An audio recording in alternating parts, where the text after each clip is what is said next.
नमस्कार मंडळी, मी आर.जे. निकिता आणि द पीपल्स चॅप्टरमध्ये तुम्हा सर्वांचं पुन्हा एकदा स्वागत आहे. सध्या तुम्हाला माहिती आहे की महाराष्ट्रामध्ये निवडणुकीचा बिगुल वाजलेला आहे आणि याच चालत्या माझ्याबरोबर नागपूरचे प्रभाग 33चे सचिन कारडकर सर माझ्याबरोबर आज जोडलेले आहे. तर चला त्यांच्याशी आज संवाद साधूया. नमस्कार सर, द पीपल्स नमस्कार. चॅप्टरमध्ये तुमचं स्वागत आहे. सगळ्यात पहिले तर आपण याचपासून सुरुवात करूया. तुमचा परिचय, तुम्ही राजकारणात कधीपासून आहात आणि कुठनं इच्छा निर्माण झाली?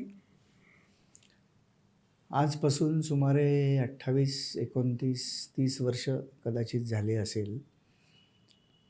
राजकारणाचा म्हणजे इंटरेस्ट हा माझ्या खूप आधीपासूनच आहे, म्हणजे लहानपणापासूनच आहे. इवन मी 9व्या-10व्या वर्गामध्ये जेव्हा ट्युशनला जायचो, तर ट्युशनला जाताना ज्या सरांकडे ट्युशनला जायचो, त्यांची आई मला नेहमी म्हणायची, "तू एक तर पुढारी होशील किंवा तू वकील होशील. क्या हे बात 2 गुण तुझ्यामध्ये दिसतात. तू होशील नक्की." आणि मी सिरियसली विचार करायचो त्या गोष्टीचा. होता. आणि मग असा 12वी वगैरे झालो. त्याच्यानंतर रॅली काय असते, मग रॅलीमध्ये जाऊन पाहिलं. मग जाऊन पाहिल्यावर चांगलं वाटलं. एरियामध्ये पोरं राहायचे. तर थोडं चांगलं वातावरण होतं. भारतीय जनता पक्षात जेव्हा मी जुळलो होतो, एकदम सुरुवात तिथूनच केली. चांगलं वातावरण होतं एकदम. म्हणजे मला जसं आवडते तशा पद्धतीचं वातावरण. थोडं शांत, खूप जास्त गोंगाटा नाही आणि खूप असा दिखावा, शोबाजी वगैरे हे सगळ्या गोष्टी मला आवडत नव्हत्या. तर मला चांगलं वाटलं आणि मग काम करत करत राजकारण म्हणून मी शिरलोच नाही कधी. काहीतरी समाजकारण किंवा काहीतरी चांगलं काम आवडणारं आपण करतो आहे, या पद्धतीची माझी राजकारणातली सुरुवात आहे. मग बरेच लोक भेटत गेले, चांगले लोक. बऱ्याच गोष्टी माहिती होत गेल्या. क्युरियासिटी होती प्रत्येक गोष्टीची आणि जे अनुभव आले ते चांगलेच आले एकदम. म्हणजे मी एकदम चांगलं ते मला आवडलं. त्याच्यामुळे मी जास्त वेळ राजकारणात घालवायला लागलो. माझ्या वेळी असं होतं की पोरं पाणठेल्यावर किंवा चालले टवाळक्या करत असं वगैरे करायचे. पण मी चांगल्या नेत्यांचे भाषणं ऐकायला जायचो. एखादं कुठलं चांगलं काम असेल ते मला खूप इंटरेस्ट. मला सरकारी कार्यालयामध्ये फिरायचा खूप इंटरेस्ट होता. नवीन काहीतरी. की आणि मी सायकलनी जायचो.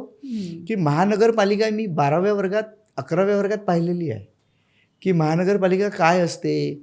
मग महापौरचा बोर्ड लागलेला असतो, मग उपमहापौरचा बोर्ड लागला आहे. मग उपमहापौर म्हणजे काय, मला स्टँडिंग कमिटी चेअरमॅन, आताही बऱ्याच लोकांना माहीत नाही स्थायी समितीचा अध्यक्ष म्हणजे काय असते. मला 11व्या वर्गात माहीत होतं की स्थायी समितीचा अध्यक्ष काय असते. आता सांगूनच द्या. मी फिरलं. स्थायी समितीचा अध्यक्ष म्हणजे महानगरपालिकेमध्ये असं समजा तो गृहमंत्री आहे. अच्छा. कसं बजेट बसवायचं, किती रुपयाची चहापत्ती आणायची, किती रुपयाची साखर आणायची, या महिन्याला किती तेल लागलं पाहिजे, किती पोहे लागणार, किती रवा लागणार, या सगळ्या गोष्टीचा बजेट, किराण्याची लिस्ट बनवतो ना, स्थायी समितीचा अध्यक्ष म्हणजे तोच असतो. एवढे पैसे आहे, एवढा सगळा खर्च लागणार आहे, तो कसा बसवायचा आणि कसा करायचा, हा म्हणजे तो स्थायी समितीचा अध्यक्ष. शहर कसं चालवायचं, त्याचं बजेट काय राहणार, कुठे किती पैसा खर्च करणार आणि प्रायोरिटी कशाला आहे, या सगळ्या गोष्टीचा पैशाचा विनिमय लावणारा हा स्थायी समितीचा अध्यक्ष असतो.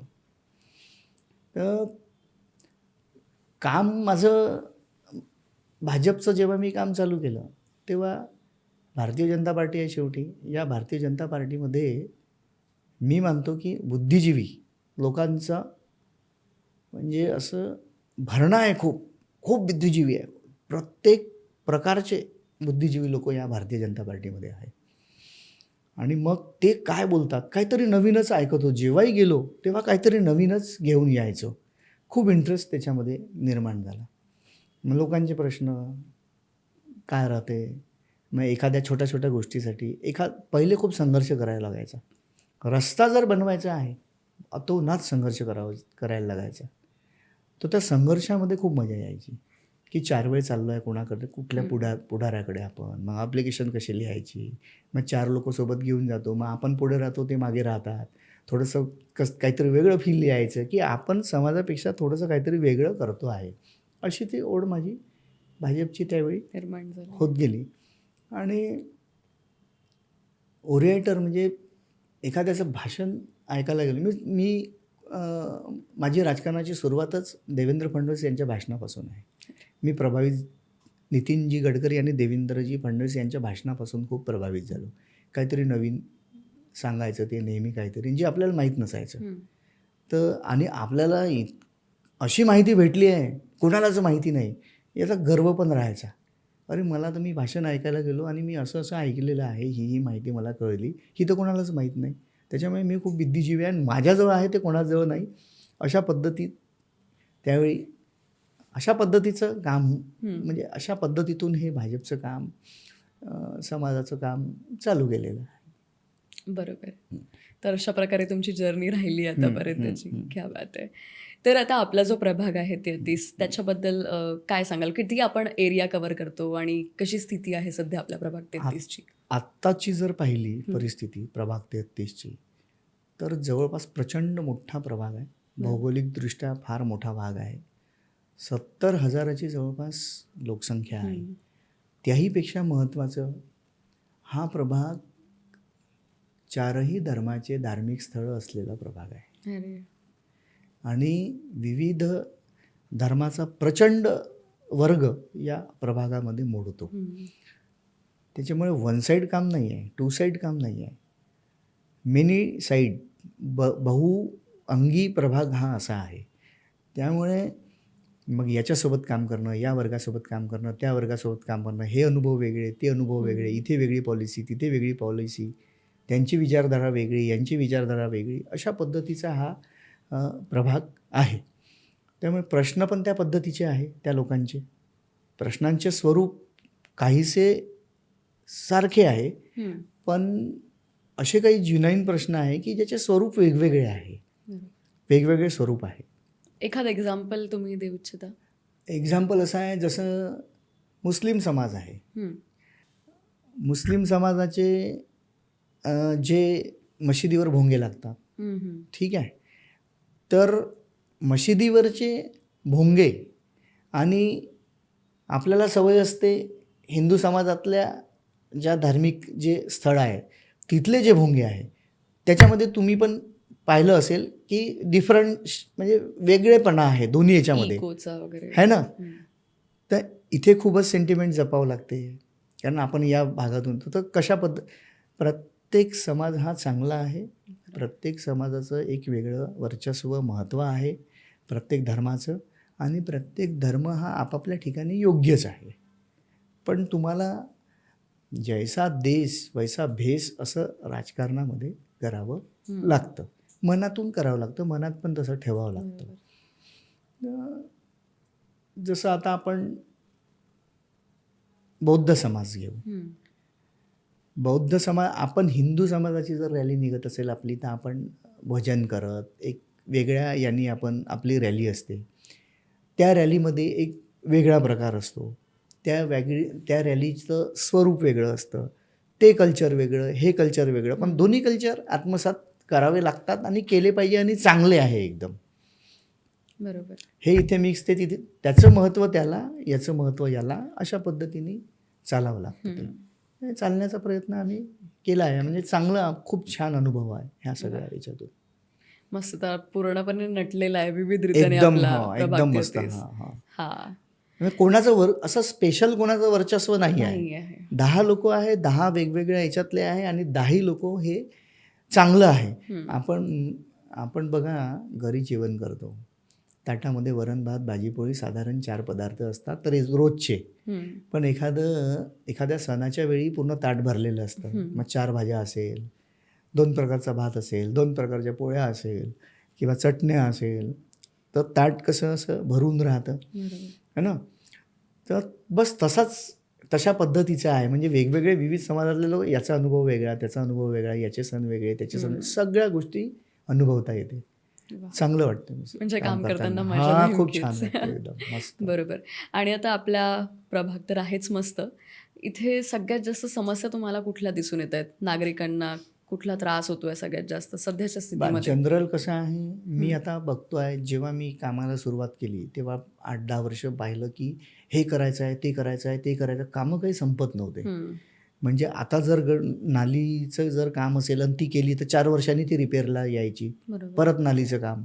मग मग रोड खराब झाला 2 वर्षांनी, परत तो रोड करण्याचं काम. कुठे रोड नाही आहे. बरेच होते. पण आता या 2-4 वर्षामध्ये किंवा या 5-7 वर्षामध्ये बघतो आहे, म्हणजे विकासाच्या कामावर काही कोणी बोलताना मला दिसत नाही नागरिक, की काम भरपूर झालेलं आहे. बरोबर. कारण दोन नेते म्हणजे या आपल्या शहराचंही आणि या राज्याचंही भाग्य आहे की नितीनजी आणि देवेंजीसारखे 2 लोकं ताकदवर आणि विजनरी नेते या आपल्याला लाभले आणि स्पेशली भारतीय जनता पक्षाचे ते कार्यकर्ते आहे आणि खालून आलेले कार्य आहेत. एकदम खालच्या लेवलवरून ते स्वतःच्या स्वबळावर स्वयंभू असे तयार झालेले नेते आहेत. त्यांनी इतकं विकासाचं एवढं काम केलेलं आहे, तर विकासावर बोलताना मला कोणी दिसत नाही आहे. पण आता लोकांना अपेक्षा अशी झाली आहे पुढाऱ्यांकडनं, कुठला पण पुढारी असेल, बरोबर. की माझे काही प्रॉब्लेम्स आहेत तर मला त्यांनी सांगितलं पाहिजे, शेअर केलं पाहिजे, मला कुठेतरी मदत केली पाहिजे. साधं मी तुम्हाला एक गोष्ट सांगतो, समाजामध्ये संजय गांधी निराधार हा एक प्रकार आहे. हं. तो बऱ्याच वर्षापासून आहे. पण या 8-10 वर्षापासून समाजातल्या प्रत्येक गरजूला हा विषय पोहोचून गेला, की संजय निराधार योजनासुद्धा सरकारची काहीतरी योजना आहे आणि ती आपल्याला मिळू शकते, त्याच्या पण लाभार्थी होऊ शकतो. हा फरक सांगतो आहे. म्हणजे पहिले लोकांना काय पाहिजे, तर मग एखाद्या घरी निराधारसाठी जर कोणाला गरज आहे, तर राजकीय क्षेत्रामध्ये काम करणाऱ्या लोकांनी ज्यांना याची माहिती आहे, त्यांनी ती मदत करावी आणि ते लाभ मिळवून द्यावे. अशा पद्धतीच्या लोकांची अपेक्षा झालेली आहे. मग मला राशन कार्ड इन्स्टंट भेटलं पाहिजे. हं. इन्स्टंट म्हणजे असं आहे की प्रत्येकजण कुठे ना कुठे कामात व्यस्त असतो. मग आता मजूर वर्ग असेल किंवा काम करणारा वर्ग आहे, त्याला 1 दिवस सुट्टी काढायची म्हणजे त्याला सुट्टी मिळते, नाही मिळत. हा सगळा लॉस करून त्यांनी जाणं. तर हे मग पुढारी लोकांची चालती असते यांचं सगळं लोकांशी चांगला अधिकाऱ्यांशी यांच्याशी असते. तर यांच्यामुळे आपलं काम न जाताही होऊ शकते किंवा 10 मिनिटात होऊ शकते. तर त्यांची त्या अपेक्षा असते. त्यात चूक नाही आहे. त्या करायला काही हरकत नाही. या छोट्या-छोट्या अपेक्षा लोकांच्या राहिलेल्या आहे आणि कामासाठी आटापिटा करताना तर मला दिसतच नाही आता कोणी, की हे काम नाही आहे, ते काम नाही आहे. कामं तर होऊन राहिले. लक्ष ठेवायचं आहे फक्त, हा लाईट बंद आहे एवढंच सांगायचं आहे. आता लाईटसाठी एखादा लाईट पोलवरचा बंद आहे तर वाट बघायची गरज नाही, की पहिले कसं आहे, पहिले नगरसेवक राहायचे, सांगायचे आता 4 महिने लागेल, 5 महिन्यांनी लाईट लागेल, 6 महिन्यांनी आता यायचं आहे. आता हा विषयच नाही आहे. फक्त सांगायचं हा लाईट बंद आहे, दुसऱ्या दिवशी किंवा तासभरात तिसऱ्या दिवशी तो लाईट लागून जातो. बस एवढं सांगायचं आहे, एवढं अवेअरनेस ठेवायचं आहे फक्त. खूप काही त्याच्यासाठी आटापिटा करणे, मेहनत खूप काही करणे, हा काही काळ मला आता दिसत नाही विकासाच्या दृष्टिकोनातून. हे फरक आजच्या याच्यामध्ये आहे. आता प्रभागामध्ये कामाचा विषय असा की दैनंदिन कामं असतात. रोज सकाळी लोकांना पाणी लागतं चांगलं, स्वच्छ आलं पाहिजे रोज. त्यानंतर गटर लाईनची व्यवस्था असते. पावसाळ्यामध्ये पाणी तुंबतं, मग ते वेळोवेळी साफ झालं पाहिजे. प्रभागामध्ये मोठे जर नाले असेल तर त्याची दुर्गंधी असते. आता पहिले नालेसफाई हा विषय खूप गौण होता, पहिले होत नव्हता. पण आता तर इझी विषय झाला आहे. नालेसुद्धा इतके क्लीन राहतात, एवढ्या मशिनरीज वगैरे सगळे आलेले आहे. हे सगळ्याचे लोकांचे जिव्हाळ्याचे प्रश्न आहे. एवढंच त्यांच्या या गोष्टीकडे लक्ष ठेवलं पाहिजे फक्त. आणि वेळोवेळी उद्भवणाऱ्या समस्या आहे.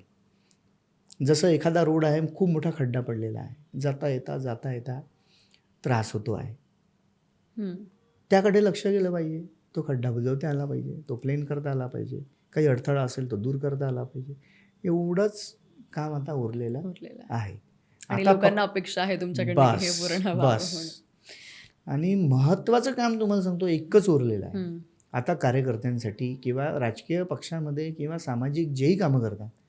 एक महत्त्वाचं काम माझ्या हिशोबाने लोकांचे प्रश्न शासन दरबारी नेणे आणि ते सोडवणे, एवढीच लोकांची अपेक्षा आहे आता. बरोबर. कार्यकर्त्यांकडनं.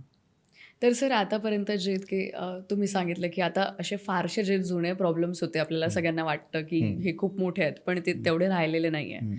तर तुम्ही यावर काही काम केलं आहे जे नवीन स्कीम्स येत आहे म्हणजे राजीव गांधी योजना झाली, निराधार झालं, आपलं राशन कार्ड झालं साधं, तर तुम्ही यासाठी काही हेल्प केली आतापर्यंत लोकांना? मी प्रभागामध्ये जेव्हा रामेश्वरी जो रोड आहे तो कंजेस्टेड रोड होता, छोटा हम्म, रोड. हम्म.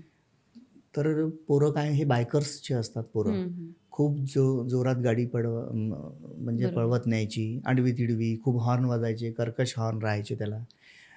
हे सगळं ते करायचे. मग एखाद्या वेळी आपण संध्याकाळी थोडं उभं राहिलो रोडवर आपण, तर भीती वाटायची की कोणी येऊन ठोकून देईल आपल्याला, तर अशी भीती राहायची. तर मग आता याच्यासाठी म्हणजे काहीतरी अडथळा असला पाहिजे. तर त्रिशरण चौक जो आहे आमच्या प्रभागामध्ये, हां. तिथे मी सिग्नलसाठी 2015-16 पासून प्रयत्न केले. मी स्वतः प्रयत्न केले. मी स्वतः त्याच्यासाठी ॲप्लिकेशन केली. देवेंद्र फडणवीस आमचे मुख्यमंत्री होते, देवेंद्रजी आमचे आमदार, त्यांच्याजवळ त्यांनी पाठपुरावा केला आणि त्यांचं नागपूरचं CM कार्यालय आहे, तिथून भरपूर मदत झाली. 2-3 बैठका ट्रॅफिकसोबत, कॉर्पोरेशनसोबत अशा बैठका झाल्या आणि ते सिग्नल जे आज लागलेले आहे ते मी छातीठोक सांगू शकतो की हे माझ्या प्रयत्नाने मी त्याच्यासाठी प्रयत्न केले अरे वा, आणि सिग्नल लागले तिथे. मस्तच. हो. म्हणजे हा तर गंभीर, मला वाटलं प्रत्येकच प्रभागातला म्हणजे का नागपूर शहरातलाच हा प्रॉब्लेम आहे हां, सध्याच्या हां, हां. स्थितीमध्ये. आणि त्या सिग्नलसाठी असं झालं की अनेक लोकांनी असं म्हटलं की इथे गरज नाही आहे, इथे लावायची गरज नाही आहे, हा अनयूज आहे. पण ते जेव्हा लागले तर असं असतं की काही उन्हाळा लोक तर राहतात सिग्नल तोडणारे, हो, पण त्याचा काही पण पाळणारे काही पण असतात. बरोबर. काही पाळणारे पण असतात. तर काही प्रमाणात का होईना पण त्या गोष्टीला आळा बसला त्याच्यामुळे. हे समाधान आहे मला. हेच माझं विजन होतं की केलं पाहिजे. दुसरा एक खूप महत्त्वाचा विषय तुम्हाला सांगतो की भांडे प्लॉट चौकापासून ते नरेंद्रनगरच्या पुलापर्यंत एक 33,000 kVची मोठी लाईन, इलेक्ट्रिक लाईन. अरे बापरे. हां, त्याचे दुष्परिणाम असे आहे की मोबाईल व्हायब्रेट व्हायचा किंवा लोखंडी वस्तू आली तर एखादी बस उभी राहिली तर त्याच्यात करंट यायचा. ती एवढी मोठी लाईन होती कारण 33,000 kVची लाईन, ज्याच्यामधला विद्युत प्रवाह प्रचंड होता तो आणि त्याचा प्रॉब्लेम व्हायचा लोकांना. घरात TV हे व्हायचं, एकदम फ्लक्च्युएट व्हायचा, असं वगैरे प्रकार व्हायचे. त्या लाईनसाठी मी खूप प्रयत्न केला. ती लाईन बंद झाली ॲक्च्युली, अंडरग्राऊंड झाली, केबलिंग झाली. त्याच्यासाठी मी खूप प्रयत्न केला, खूप पाठपुरावा केला, खूप पत्रव्यवहार केला, MSEBला केला. तत्कालीन पालकमंत्री आपले बावनकुळे साहेब होते, त्यावेळी ऊर्जा मंत्री होते, त्यांच्याकडे खूप पाठपुरावा केला. त्यांनी पण मला खूप मदत केली, अधिकाऱ्यांनी मदत केली, देवेंजींनी पत्र दिले. देवेंजीचं कार्यालय आहे मुख्यमंत्री सचिवालय नागपूरचं, आपण हैदराबाद हाऊस ज्याला म्हणतो, तिथून खूप पत्रव्यवहार झाले, मला खूप मदत केली त्यांनी आणि ती केबलिंग तिथून तिथपर्यंत केबलिंग केलं. मग केबलिंग केल्यावर ती लाईन तशीच होती. मग ती लाईनसाठी मग खूप प्रचंड प्रमाणामध्ये त्याला अंडरग्राऊंड म्हणजे कापायचं, मग ती लाईन डिसमेंटल करायला पैसा लागायचा. मग त्याच्यावर कॉर्पोरेशनची सर्व्हिस लाईन होती, मग ती सर्व्हिस लाईन बदलली पाहिजे, मग त्याच्यासाठी प्रचंड पैसा. तर मी हा पाठपुरावा मी त्याच्यासाठी केला आणि आज ती लाईन तर बंद आहे, त्याची केबलिंग झालेलं आहे अंडरग्राऊंड सगळं, पण ते जे तार आहे मोठे ते त्यांनी निघालेले आहे. फक्त पोल आता निघण्याच्या मार्गावर आहे. ते कदाचित अपेक्षा आहे का निघतील आता ते. काही फंडमुळे असेल, जसा जसा फंड आला तसं तसं त्याचं काम होत आहे, पण ते निघून जाईल. ते माझं फार मोठं अचिव्हमेंट आहे. अरे वा, गरजेचं सगळ्यात हां जास्त हां सध्याच्या हां, स्थितीत. ते खूप मी त्याच्यासाठी पाठपुरावा केला आहे. माझ्याकडे सगळे पत्र आहे त्याचे, मी जेवढं पाठपुरावा केला, जिथे जिथे गेलो ते सगळं आहे माझ्याकडे आता. मस्तच. आणि आता इतके कामं तुम्ही केलीच आहेत, तर निवडून आल्यावर सगळ्यात पहिलं काम तुम्ही कुठला हाती घ्याल असं वाटतं तुम्हाला? मी जिथे राहतो पार्वतीनगर, तो जो भाग आहे तो फार जुना भाग आहे. 70-80 वर्षापूर्वीची वस्ती आहे आणि गटर लाईनची समस्या खूप जबरदस्त आहे आणि दाट वस्ती आहे. पहिले 5,000 स्क्वेअर फुटाचे प्लॉट होते, आता 3,000 मध्ये एक परिवार राहत होता. आता 3,000 स्क्वेअर फुटामध्ये 4 ते 5 परिवार राहायला आले. तर आता ते लोड वाढलेलं आहे सगळं. त्याच्यामुळे ती छोटी 4 इंचीची गटर लाईन होती, ती 6 इंची झाली, ती 8 इंची झाली, पण ती अनसक्सेस आहे. तर गडर लाईनचा फार मोठा प्रॉब्लेम आहे आणि त्याच्याकडे कोणाचंच लक्ष नाही आहे. मी त्याच्याहीसाठी प्रयत्न केला. मी ती गडर लाईनसाठी देवेंद्र फडणवीस आमचे देवेंद्रजी मुख्यमंत्री असताना त्यांना मी त्या संदर्भात निवेदन दिलं.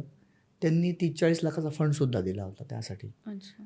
पण मध्यंतरी आमची सरकार नव्हती. त्यावेळी काय झालं, तो फंड कुठे गेला किंवा त्या कामाचं काय झालं किंवा तो अजून दुसऱ्या ठिकाणी वापरला गेला असा काहीतरी मला त्याबद्दल माहिती मिळाली आहे. त्यामुळे तो प्रश्न जसा तसा उभा आहे गडर लाईनचा. फार मोठा प्रश्न आहे. तर गडर लाईनच्या विषयाकडे जास्त लक्ष देण्याची हां, तो गरज मी आहे. त्याच्याकडे मी प्रामुख्याने तिकडे लक्ष देईल. बरोबर.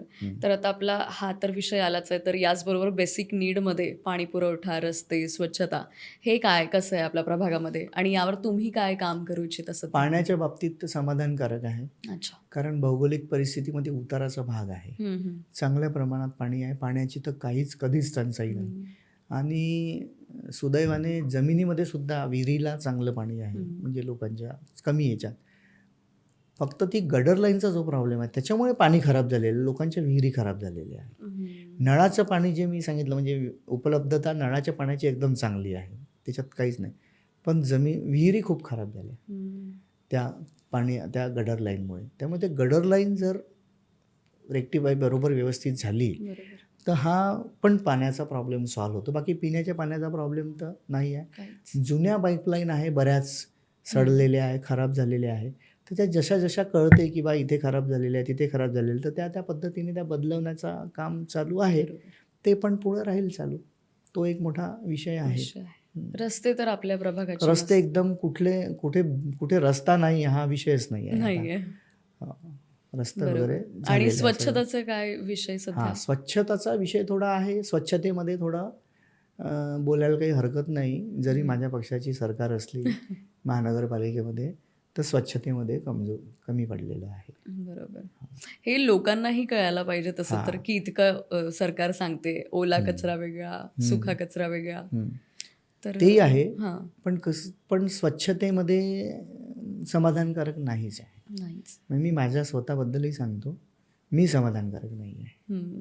कारण मी जर एखाद्या पक्षाचं काम करतो, मोठा जर पक्षाचा मी पदाधिकारी आहे, तर लोक माझ्याकडून अपेक्षा करतील की निदान याच्या घराच्या आसपास तरी चांगलं राहील, सगळा परिसर चांगला राहील. पण दुर्दैवाने सांगतो की तोंड खाली घालावं लागतं जेव्हा लोक बोलतो तेव्हा स्वच्छतेच्या नावावर. हे एक खूप मोठा ड्रॉबॅक्स आहे. तर सर यावर तुम्ही काय काम करू इच्छिता? स्वच्छता सगळ्यात मी कटाक्षाने लक्ष देईल. म्हणजे माझी एक सवय आहे, मी फिरील पण, मी बघील की कर्मचारी शेवटी मी तुम्हाला सांगतो की नीतिनियम किती बनवले, पण ज्याला ते फॉलो करायचे आहे आणि ज्याला फॉलो करून घ्यायचे आहे त्या दोघांच्याही डोक्यामध्ये प्रामाणिकता असेल तर हे काम ओके होईल. नाही तर नियमही बनवले तर ते कागदावर असेल किंवा शोपीस असेल, त्याचा काही उपयोग होणार नाही. बरोबर. मी फिरणार, करणार की नाही करणार, कारण माझं कामच राहील ते.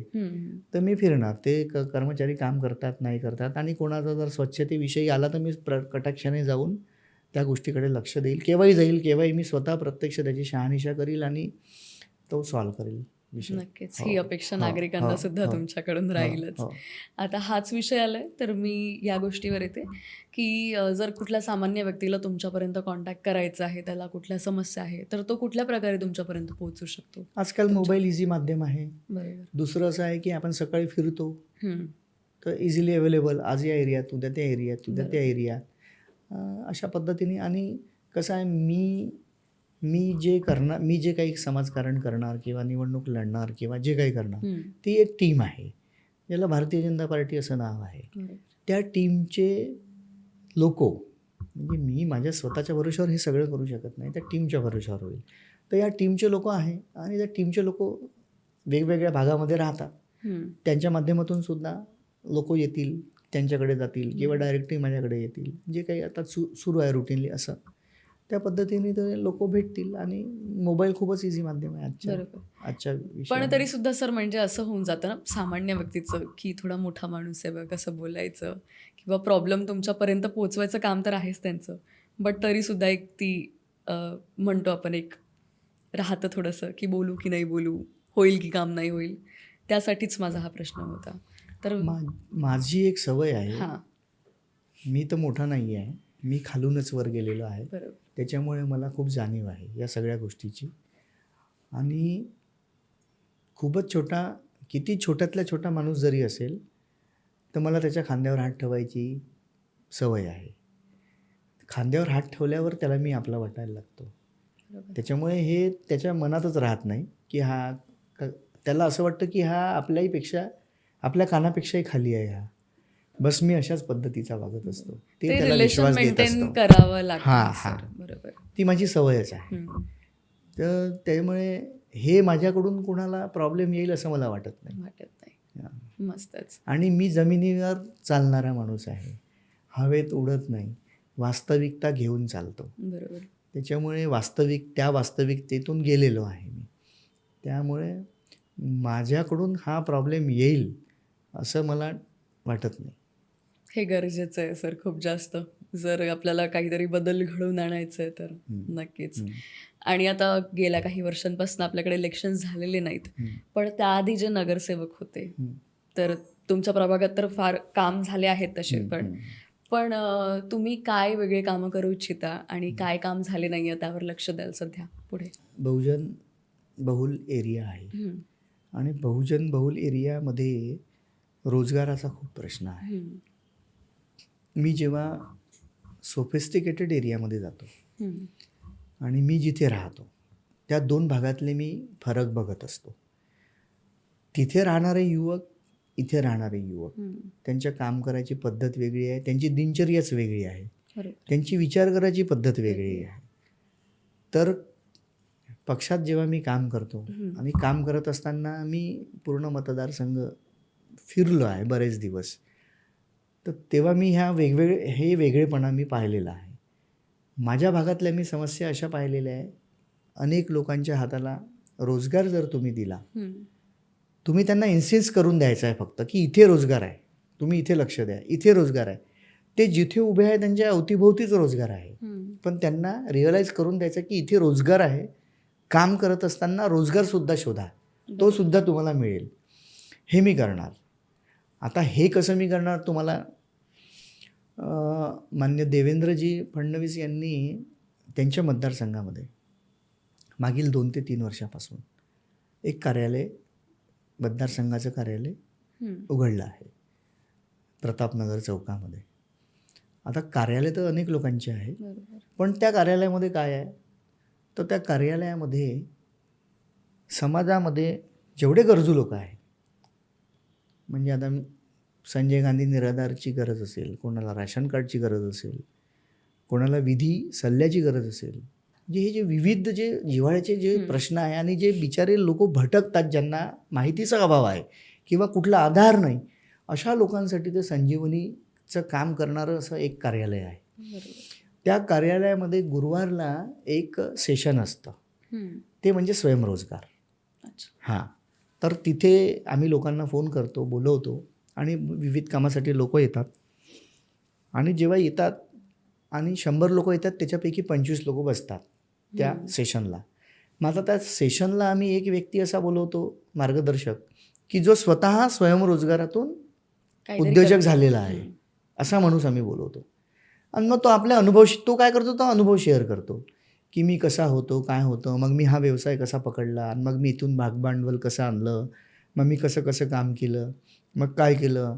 मग हे तो सगळे आपले अनुभव शेअर करतो आणि ते सगळे अनुभव शेअर करतो आणि लोक ते सगळं ऐकतात आणि त्याचा डेमो पण देतो आम्ही तिथे, प्रॅक्टिकल पण देतो. मग त्याच्यातून 2-4-5 लोक प्रभावित होतात आणि ते मग आमच्याकडे येतात की आमच्याकडे काहीच नाही आहे, पण हे आम्हाला करायचं आहे. मग आम्ही त्यांना मदत करतो की त्याने भागभांडवल कुठून उभं करायचं, कुठे जायचं, कशा पद्धतीने स्वतःला, तो कुठे कमी आहे, त्याला या लेवलवर जायसाठी त्याला काय करायचं आहे, हे आम्ही त्याला ही पूर्ण मदत करतो. म्हणजे किंबहुना तुम्हाला सांगतो की एक OSD स्पेशल त्याच्यासाठी साहेबांनी, आमच्या देवेंजींनी डेप्युटच केलेलं आहे. बरोबर. म्हणजे सरकारी दरबारी पण कुठे तुमचं काम अडत असेल, त्या माध्यमातून आम्ही त्याला सगळी मदत करतो आणि सॉल्व्ह करतो. तर सांगण्याचं तात्पर्य असं आहे की मी राजकीय क्षेत्रात काम करतो. हं. राजकीय क्षेत्रात काम करत असताना लोकांनी, म्हणजे माझ्या घरचा मुलगा या पक्षामध्ये, या पार्टीमध्ये जावा आणि काम करावं, हा त्यांच्या मनामध्ये विचार कसा निर्माण होईल. एक राजकीय पक्षामध्ये पोरं येतात, काम करतात, त्यांना काही मिळत नाही, टाईमपास करतात, एखादा लाभान्वित होतो, बाकीचे लोक निराशेमध्ये जातात. आमचं असं म्हणणं आहे की आमच्याकडे या, पार्टीचं काम करा, समाजाचं काम करा आणि सोबत रोजगारी आम्ही तुम्हाला देऊ, तुम्हाला आम्ही उद्योजक पण बनवू. तर हे काम मी माझ्याही प्रभागात करणार आणि हे मी करतो आहे. बरोबर. म्हणजे जे आता आपण म्हणतो की रोजगार नाही, पण तो कुठेतरी आहे, हां. फक्त लक्ष देण्याची हां. गरज आहे. मला एक प्लॅटफॉर्म मिळालेला आहे. हम्म. मला देवेंद्रजी फडणवीस यांनी एक प्लॅटफॉर्म दिलं बरोबर. आणि मला स्वतःचं काहीच करायचं नाही आहे. मला सगळं इन्फ्रास्ट्रक्चर त्यांनी दिलेलं आहे. बरोबर. म्हणजे आता पुढे जर कोणाच्या संपर्कात असे लोक येतात तर त्यांनी तुमच्याशी कॉन्टॅक्ट साधावा, म्हणजे मी त्यांना योग्य ते त्यांचं- मार्गदर्शन त्याच्यात करेल, ते मी नक्कीच. त्यांना सांगेल.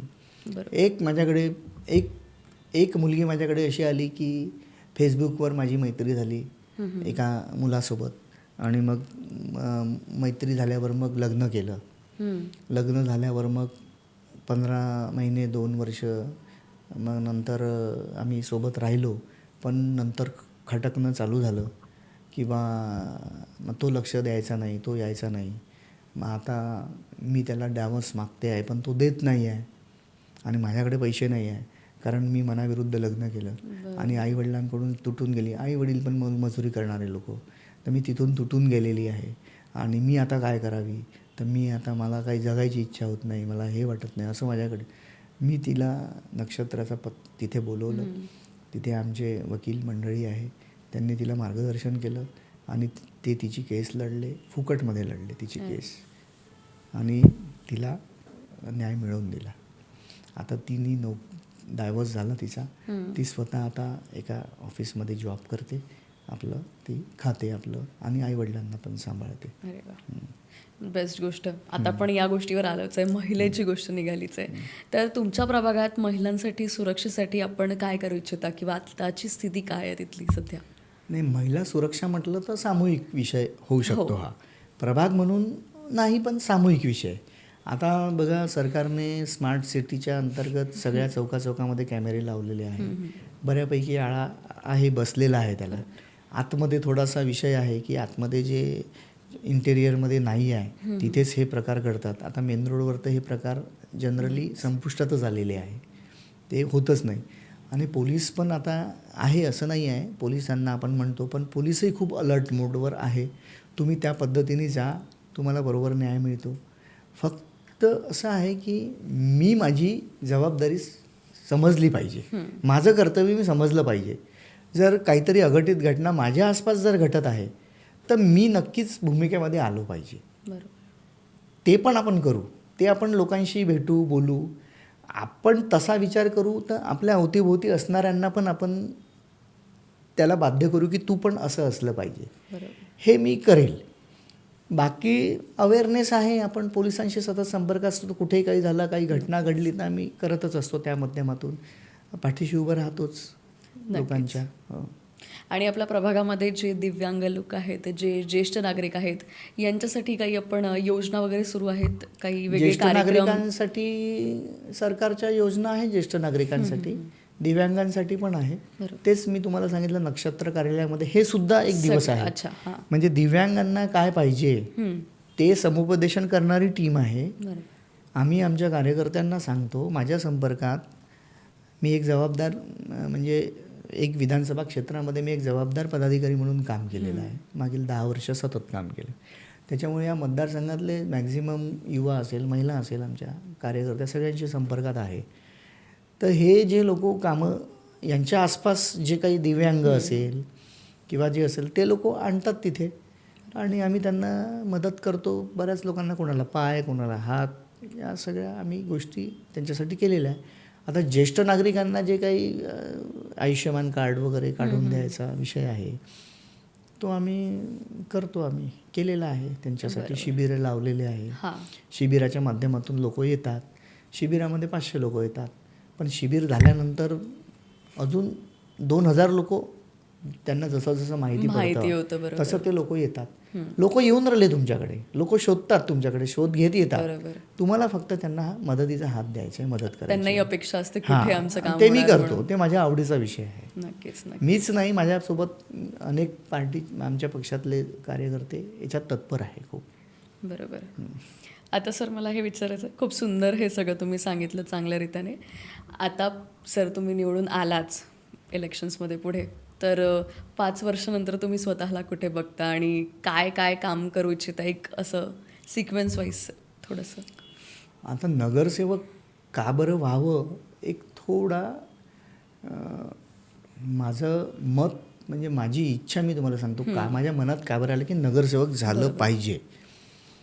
आणि मला जवळपास 29-30 वर्षापासून भाजपमध्ये काम करतो आणि लोकांजवळ जाणं, त्यांच्या तक्रारी सोडवणं, त्यांना घेऊन जाणं, विविध जनप्रतिनिधींकडे सोडवण्याचा प्रयत्न करणं, विविध कार्यालयात जाणं, ही सगळी ओढ आहे.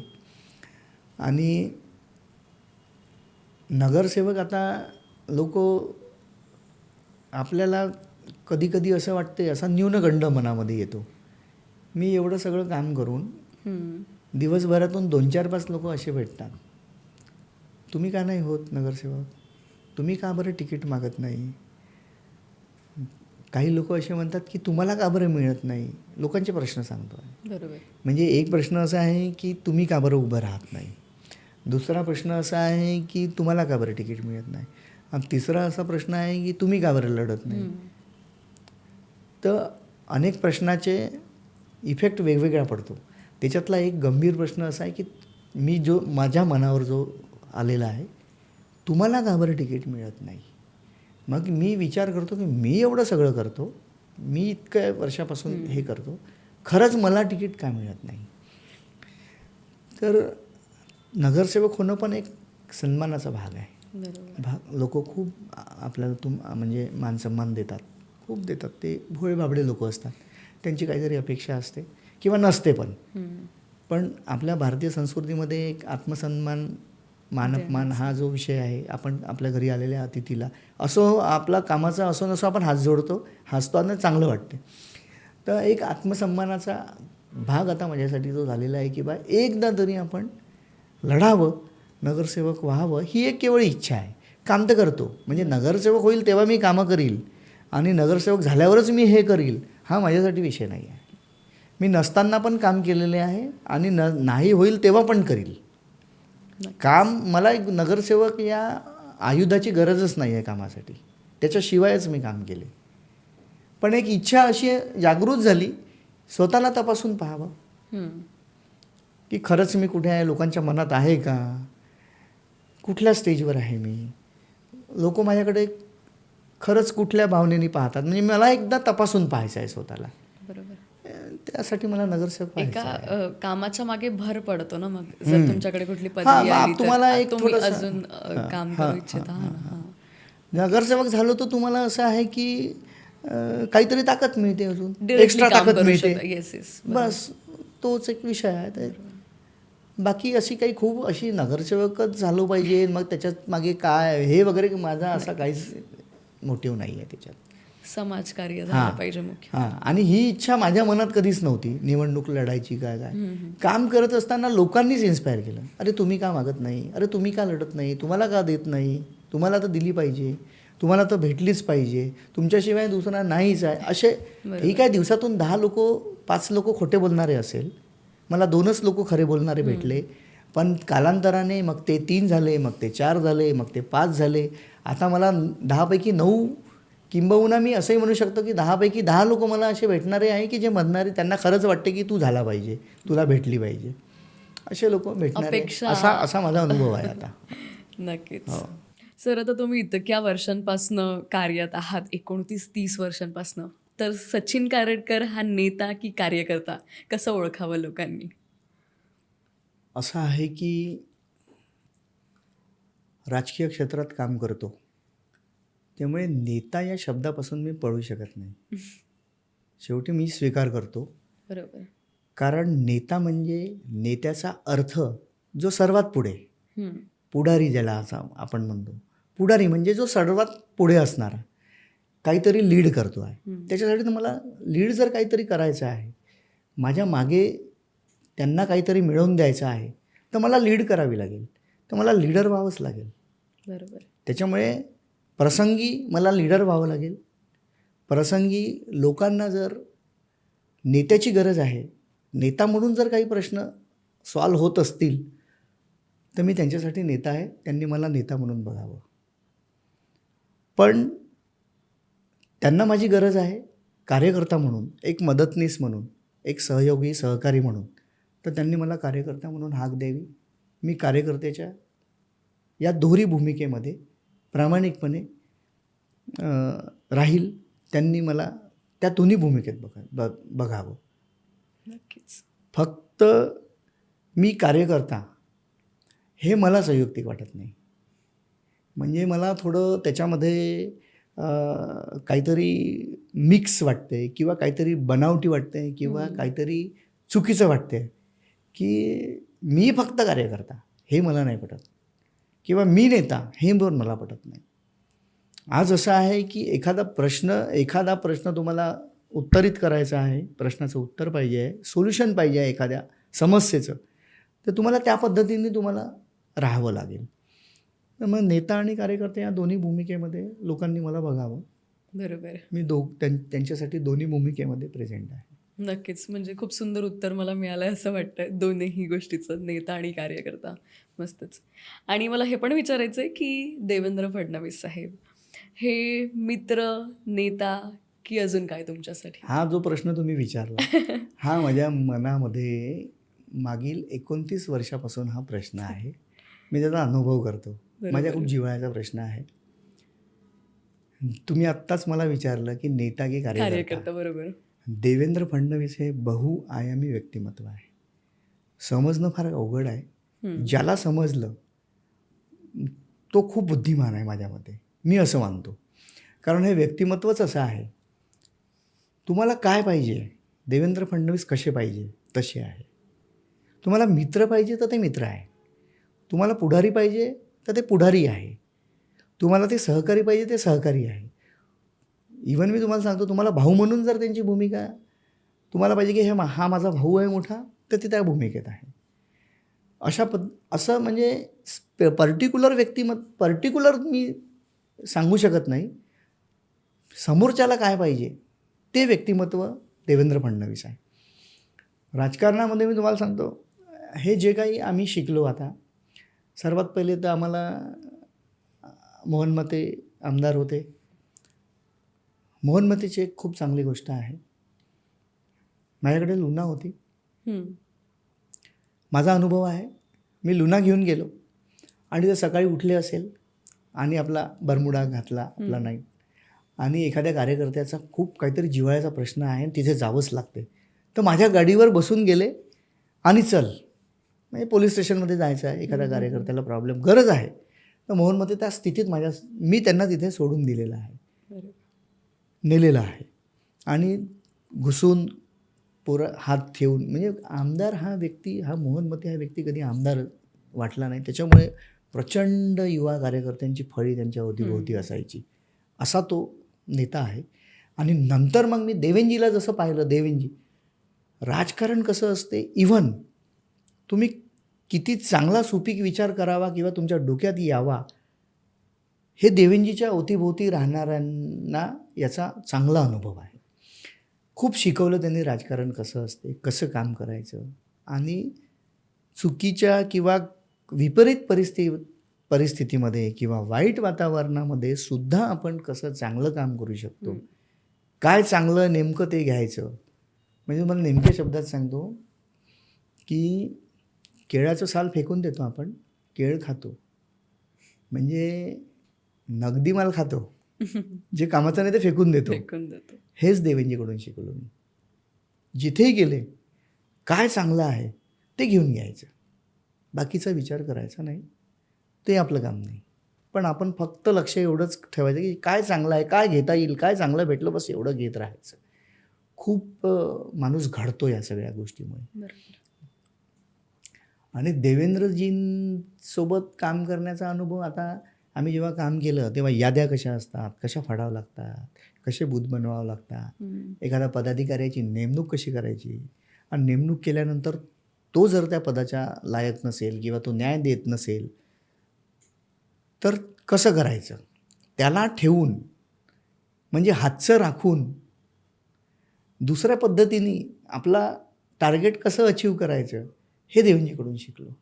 म्हणजे तो कार्यकर्ता जर कामाचा नसेल किंवा काही अडचण असेल तर त्याला दूर पण नाही करायचं, त्याला हर्ट पण नाही करायचं, त्याला पण सोबत ठेवायचं, पण कामही अबाधित नाही झालं पाहिजे. ते कामही कसं करून घ्यायचं हे मी देवेंजीकडून शिकलो आहे. बरोबर. हो, एक नेता पूर्णपणे तयार कसा होईल ते शिकण्यासारखं आहे. म्हणजे तुम्ही देवेंजींना कुठलं लेबल लावू शकत नाही की हे पुढारी आहे, हे वकील आहे, हे डॉक्टर आहे, हे इंजिनियर आहे, हे साधारण व्यक्तिमत्व आहे, हे फार मोठं व्यक्तिमत्व आहे, हे सेलिब्रिटी आहे. याच्यातलं पर्टिक्युलर मेडल तुम्ही कुठलं देऊ शकत नाही. देवेंजीला सर्वच मेडल देवेंजीला द्यावं लागेल तुम्हाला. अशा पद्धतीचं व्यक्तिमत्व आहे.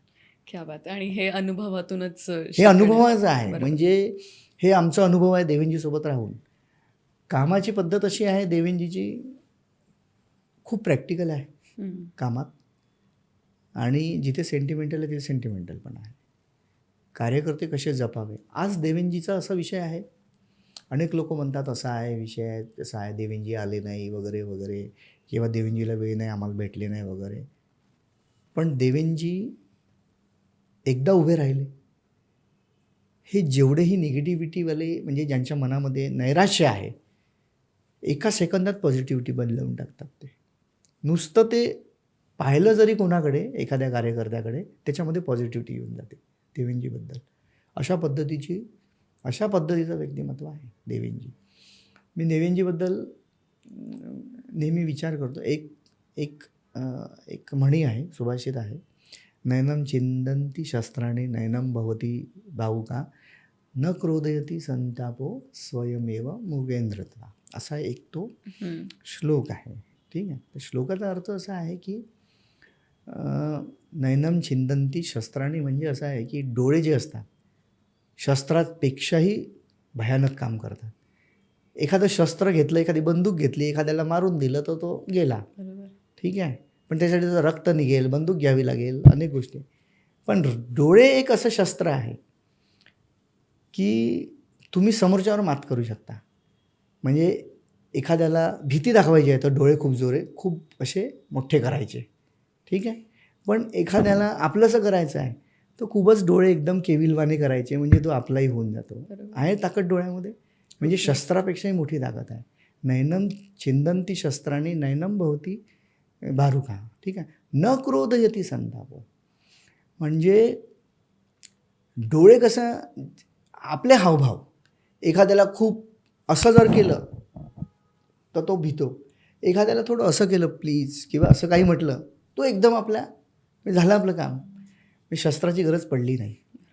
तर न क्रोधयति संतापो, या पृथ्वीवर असा कुठला व्यक्ती आहे का की ज्याला क्रोध येत नाही, ज्याला राग येत नाही?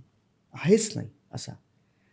मग त्याची गणना माणसामध्ये होत नाही. मग तो एक तर देव आहे, संत आहे, साधू संत आहे, किंवा खूप मोठी काहीतरी व्यक्तिमत्व आहे, है ना? असं आहे नाही या जगामध्ये, असा व्यक्तीच नाही ज्याला क्रोध येत नाही, राग येत नाही. पण आलेला राग गिळून घेणं, समोरच्याला न दाखवणं, त्याचा समोरच्याला लवलेशही नाही की हा माणूस रागावलेला आहे, हेही न करणं, आणि त्या माणसालाही आपलं ठेवणं, त्या माणसालाही आपलं करणं, हे म्हणजे देवेंद्र फडणवीस. हे गुण देवेंद्र फडणवीस. राग येतो, सगळं येते, पण दिसतच नाही. राग आला की काय माहीतच पडत नाही की हा माणूस आता रागावलेला आहे की नाही आहे. म्हणजे प्रत्येकाला सामावून घेणं, आपलंसं करणं. तर स्वयमेव म्हणजे हा स्वतःमध्ये एक व्यक्तिमत्व आहे.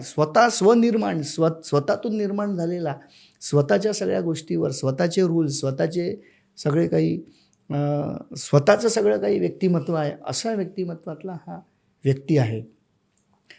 टेकडीच्या गणपतीला जातो आपण, एखादी चतुर्थी आली, किती गर्दी असते. आम्ही जातो जेव्हा, माझा सहकारी काय म्हणते, आज चतुर्थी आहे म्हणते, तर आता आपण फेरा मारून जावं लागेल 2 तास, 2 किलोमीटर जर तिकडे जायचं आहे तर, कारण खूप गर्दी असते.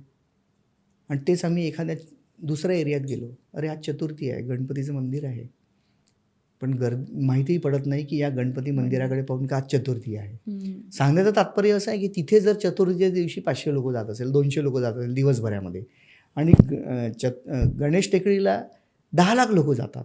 याचं कारण काय आहे? याचं कारण जर आपण तपासलं तर टेकडीचा गणपती हा स्वयंभू आहे आणि बाकीचा गणपती हा विराजित आहे. मूर्ती बनवून आपण त्याला विराजमान केलेलं आहे. त्याचं ते एक महत्त्व आहे. म्हणून 10 लाख न 20 लाख लोक तिथे गर्दी करतात. तिथली श्रद्धाच वेगळी आहे. बरोबर. तर हा स्वयंभू जो गणपती आहे, टेकडीचा गणपती स्वयंभू, हा म्हणजे देवेंद्र फडणवीस. अरे वा, एकदम सुंदर उत्तर असं मिळालेलं आहे आणि मस्तच. म्हणजे प्रत्येकाच्या कानापर्यंत पोचलं आणि नागरिकांना कळेल की तुम्हाला नक्की तुमच्या अनुभवातून काय सांगायची इच्छा झाली ते. बरोबर. आणि शेवटी मी हेच विचारेल की आपल्या प्रभाग 33च्या नागरिकांना तुम्ही काय म्हणू इच्छिता? जर तुम्हाला तिकीट मिळालीच, तुम्ही नगरसेवकासाठी उभे राहिलेच, तर त्यांना काय म्हणाल? मी जेव्हा काम चालू केलं तेव्हा 10-15 वर्ष, 10-12 वर्ष हा काही विषय नव्हता माझा की मला तिकीट मिळाली पाहिजे, मी निवडणूक लढलो पाहिजे. पण 2007मध्ये थोडी चुकचुकी, थोडी चुणचुणी वाटली अशी की मी निवडणूक लढली पाहिजे. तर तेव्हा मी पक्षाकडे तिकीट मागण्याचा प्रयत्न केला. 2च लोक मागणारे होतो, कारण भाजपमध्ये जास्त लोक मागायचे नाही तिकीट. तेव्हा खूप काही कॉम्पिटिशन असायची नाही, लोक तयार करावं लागायचे. तर त्या पिरियडमध्ये मी मागायचा प्रयत्न केला, पण मीच सरेंडर झालो. नाही, मी कॅपेबल नाही आहे, मागितली तर जरूर आहे पण दिली तर मी लढू शकणार नाही. मीच सरेंडर झालो. मग 2007मधली गोष्ट. मग 2012मध्ये मी थोडा माझा ताकद वाढली. नाही, आता मी मागितली पाहिजे. तेव्हा पण मी कॉम्प्रोमाइज केलं. नाही, जाऊ द्या, अजूनही आपण पूर्णपणे कॅपेबल नाही आहे, ठीक आहे. पण मग 2017मध्ये मी पूर्ण ताकदीने मागितली की नाही, आता मी कॅपेबल आहे आणि मला मिळाली पाहिजे. आता मला तिकीट पाहिजे. मी निवडून येऊ शकतो, प्रभाग कठीण आहे वगैरे वगैरे, पण लोकांशी संबंध, आपण लोकांचे जे कामं केले त्याच्या आधारावर एक कॉन्फिडन्स होता की नाही, आणि पडलो तर पडलो, काही हरकत नाही, बचेंगे तो और लढेंगे. याच्या युक्तीनुसार मग मी असा विचार केला. आता 2017लाही ठीक आहे, काही भौगोलिक परिस्थिती असेल, काही सामाजिक काही अडचण आहे, देवेंद्रजींची काही अडचण होती, त्यांची इच्छा मला होती की दिली पाहिजे, पण त्यांना पण कॉन्फिडन्स नव्हता की अशा पद्धत, थोडा कठीण प्रभाग आहे, थोडा वेगळा. ठीक आहे, त्यावेळी विचार केला. पण आता यावेळी अशी परिस्थिती आहे की तिकीट जर दिली मला, माझा प्रभागाच्या जनतेवर जे काही लोक आहे त्यांच्यावर माझा विश्वास आहे. ते खरं आकलन करतील की खरंच आता कोणाची गरज आहे. जो खरंच सातत्याने काम करत आहे, काही नसताना पण ज्यांनी जेवढी माझी कॅपॅसिटी आहे तेवढे तर मी कामं नक्कीच केलेले आहे. तर असा व्यक्ती आणि सॉफ्ट सौम्य व्यक्ती आणि जो नेहमी कानाच्या खाली राहील आपल्या, असा व्यक्ती, तर लोक हे सगळं बघतात. आणि हे सगळं, या सगळ्या गोष्टीमध्ये जर मी उतरत असेल, मी उतरतो असा मला कॉन्फिडन्स आहे. त्यामुळे यावेळी काहीतरी शस्त्र माझ्या हाती पक्षाने द्यावं, नगरसेवक नावाचं, अशी माझी अपेक्षा आहे. नक्कीच. म्हणजे नागरिक तुमच्यावर विश्वास ठेवतील. कारण मी बऱ्याच वर्षापासून पार्टीत काम करतो. बरोबर. आणि माझे 3 प्रश्न की तुम्हाला का बरं देत नाही, तुम्ही का बरं मागत नाही, तुम्हाला का बरं मिळत नाही, हे जे लोक मला प्रश्न विचारतात, हे जिव्हाळ्याचेच प्रश्न आहे. हे त्यांच्या, आणि ही त्यांची आपुलकी आहे जे मला विचारतात आहे. ती आपुलकीच्या भावनेपोटी ते मला, त्या भावनेपोटीतून ते निर्माण झालेले त्यांचे प्रश्न आहे माझ्याप्रती, ते विचारतात. तो माझा कॉन्फिडन्स आहे. नक्कीच. की मी स्कोर करू शकतो. मला आणि पडण्याची भीती नाही आहे.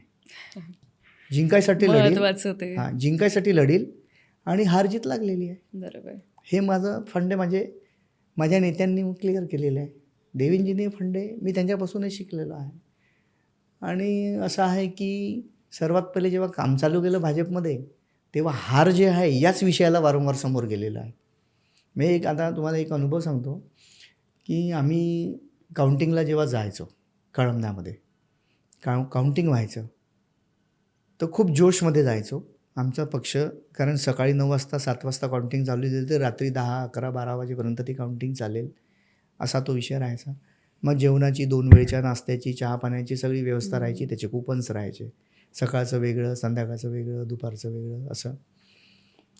तर आम्ही सकाळी गेलो आणि नाश्ता केला सकाळचा की आम्हाला दुसऱ्या कुपनची गरजच नाही पडायची यूज करायची. का बरं? तर आमचा रिझल्ट लागून जायचा.